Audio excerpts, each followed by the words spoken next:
유튜브로 읽는 박정희 전기 8권 철부지 학생과 반동 정객 친인척에게 매정한 대통령.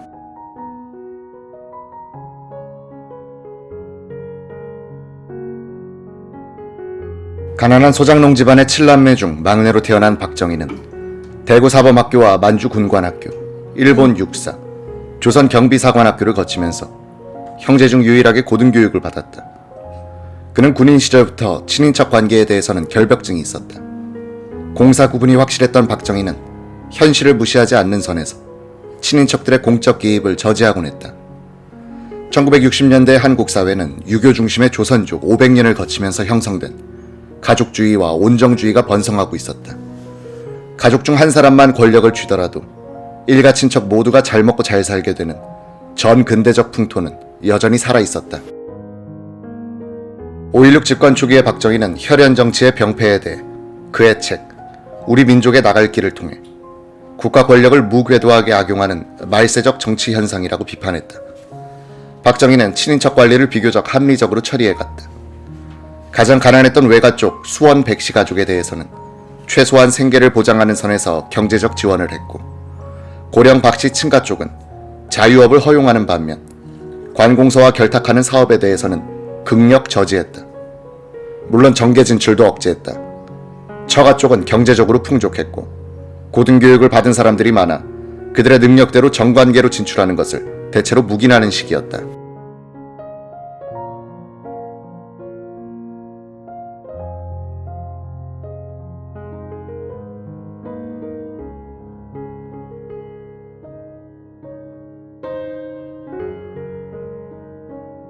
박 대통령의 친인척 관리는 1964년 3월부터 1968년 10월까지 5년 동안 청와대 정보수석 비서관으로 근무했던 대구사범 동기생 권상하가 전담하다시피 했다가 이후 김시진, 박순규 등 민정비서관들이 담당했다.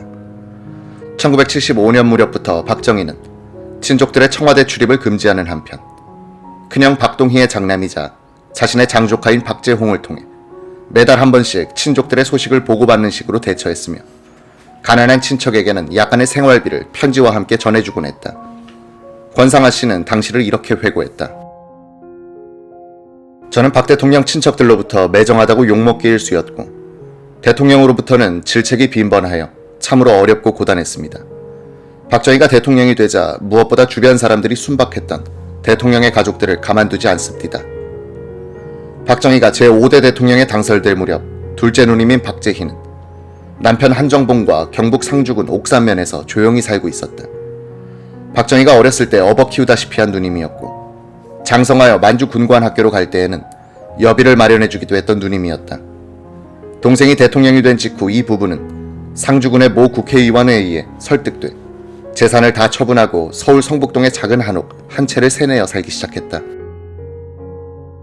1964년 여름 박 대통령은 서울시장과 내무장관으로부터 누님 부부가 관청을 기웃거리며 로비 활동을 한다는 보고를 받고서 비로소 누님이 서울에 와 살고 있다는 사실을 알게 됐다. 박정희는 권상하 비서관을 불렀다. 우리 누님이 서울에 와 있다고 하네. 자네는 누님 집에 경찰을 고정 배치해서 누가 뭘 사들고 들어오는지, 무슨 차를 타고 오는지, 차량 번호까지 적어서 매일 나한테 보고해주게. 권상하는 아무리 그래도 누님인데 경찰까지 붙여 감시한다는 것은 심하다는 생각이 들었다고 한다. 각하, 아무리 그래도 누님한테 그리까지 할 필요가 있습니까? 박 대통령은 이 사람이 참 하더니 박영수 치안국장 불러 라고 지시했다. 잠시 뒤엔 누님 계신 데가 성북구지, 성북경찰서장도 불러 라고 소리쳤다. 얼마 후 치안국장과 성북경찰서장이 숨을 몰아쉬면서 청와대 대통령 집무실로 들어왔다.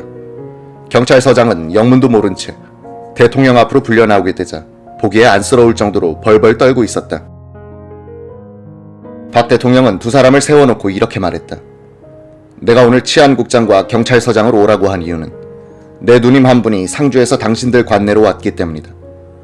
여러 놈들이 운동한다고 이리저리 끌고 다니는 중이라 몹시 시끄럽다. 절대 못 다니게 하라. 형사를 고정 배치시키고 누가 무엇을 가지고 무슨 차를 타고 오는지도 매일 여기 있는 권 비서관에게 보고하라. 그로부터 닷새 뒤 권 비서관은 박재희의 아들로부터 전화를 받았다. 큰일 났습니다. 어머니께서 나흘째 단식 투쟁을 하십니다. 빨리 오셔서 어떻게 좀 도와주십시오. 권 비서관이 달려갔더니 머리를 수건으로 동여매고 누워있던 박재희가 일어나 권상아의 멱살을 잡고 흔들면서 고함쳤다. 대통령 누님은 서울에서 살지 말라는 법이 있는가? 헌법 내놔봐라. 있으면 내가 상주로 내려가겠다. 권상아는 박 대통령에게 누님의 입장을 설명했다. 각하, 이런 상황이니 형사를 배치시켜 가족들에게 기죽이는 일은 철회하시는 게 어떻습니까? 통행 금지도 해제해 줍시다. 안 된다. 내가 지금 장난친 줄 아나. 자네 우리 누님 가족들을 직접 상주로 데려다 주고 온나. 나는 서울에서 절대로 누님 안 만날 거다. 내려가시면 내가 매달 용돈도 드린다고 전해. 박재희 가족은 끝내 시골에 내려가지 않고 서울에서 살았다. 박 대통령은 누님의 서울 거주를 막지 못했지만 자신이 대구사범 재학 시절 학비를 보태준 매부 한정봉에게도 특별한 도움을 주지 않았다. 한정봉은 1966년 4월에 작고했다.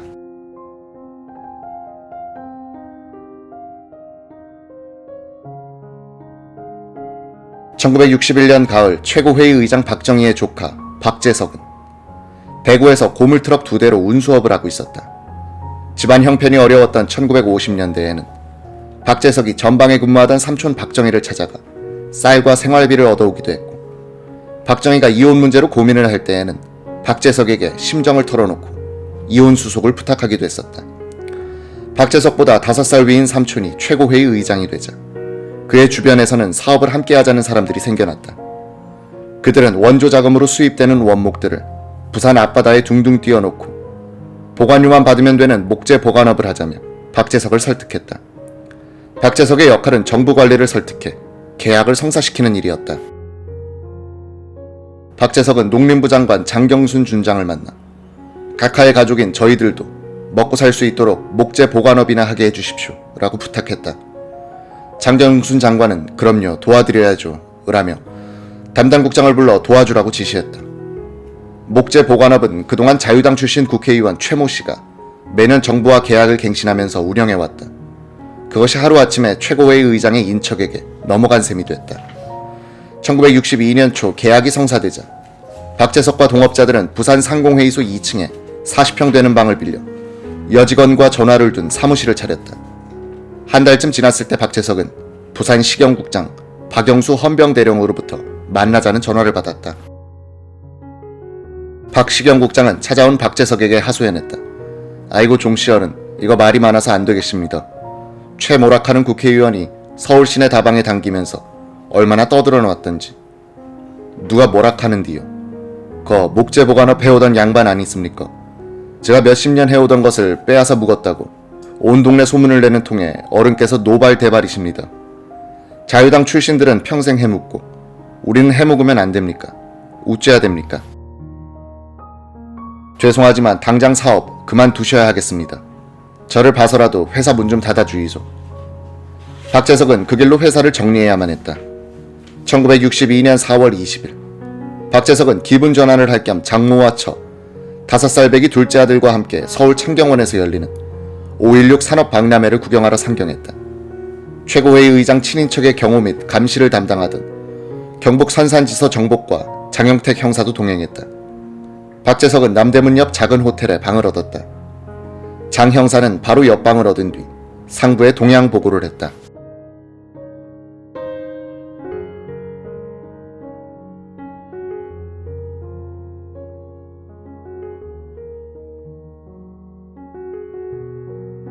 다음날 아침 박재석은 장 형사로부터 각하께서 장충동 공간으로 들어오시랍니다 라는 전가를 받았다. 아들 손을 잡고 의장 공간으로 들어선 박재석은 너희 할아버지가 이 나라에서 제일 높은 분이다 라고 자랑스레 설명을 해주며 2층으로 올라갔다. 박정희는 목욕을 마친 뒤 가운 차림에 수건을 목에 감고 나오다가 인사를 하는 조카를 발견했다. 박정희는 눈에 불꽃이 튈 만큼 노한 표정이 되어 야단을 치기 시작했다. 너 이놈 잘 왔어. 너 부산에서 사업한다며. 걱정하신다 해서 그만뒀습니다. 박정희는 점점 더 고성으로 변해갔다. 잘 그만뒀어. 내가 너 사업해서 부자 만들어주려고 혁명한 줄 알아. 이 나쁜 놈아, 이 삼촌이 네가 돈 버는 거 배 아파 이러는 줄 알아. 아버지를 따라갔던 둘째 아들은 대한민국에서 제일 높은 할아버지가 아버지를 야단치는 모습을 보고 겁에 질려 울음을 터뜨렸다. 너 이놈아, 친인척들이 그런데 관여해서 이권이나 챙긴다고 소문이 나면 이 삼촌은 3천만 국민 앞에서 할복 자살하고 사과해야 된단 말이다. 그런 건 알고 있어. 박재석은 그 말을 듣는 순간 하늘이 노랗게 변하는 것 같았다고 한다. 어르신 뜻을 잘 몰랐습니다. 앞으로 촉은 목표를 케어먹는 한이 있더라도 관청을 상대로는 사업 같은 것은 안 하겠습니다. 그래야지. 너 힘으로 살아. 너 자유업하는 거 아무 말 안 해. 잘 생각했어. 그럼 어르신, 이만 가보겠습니다.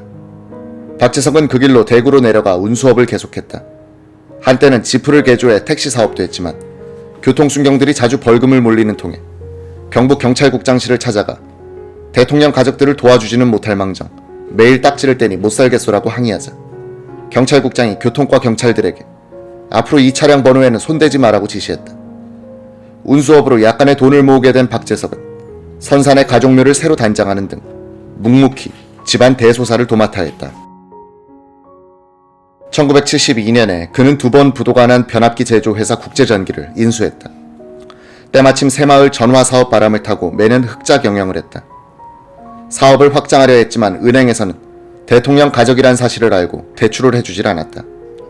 박재석은 1977년에 코오롱 상사의 회사를 매각한 뒤 현업에서 손을 뗐다. 그때는 삼촌이 그렇게 매정할 수 없었죠. 지금은 생각이 다릅니다. 만약 그때 삼촌 말을 듣지 않고 공공사업에 손을 댔더라면 12.6 이후에 결코 무사하지 못했을 겁니다.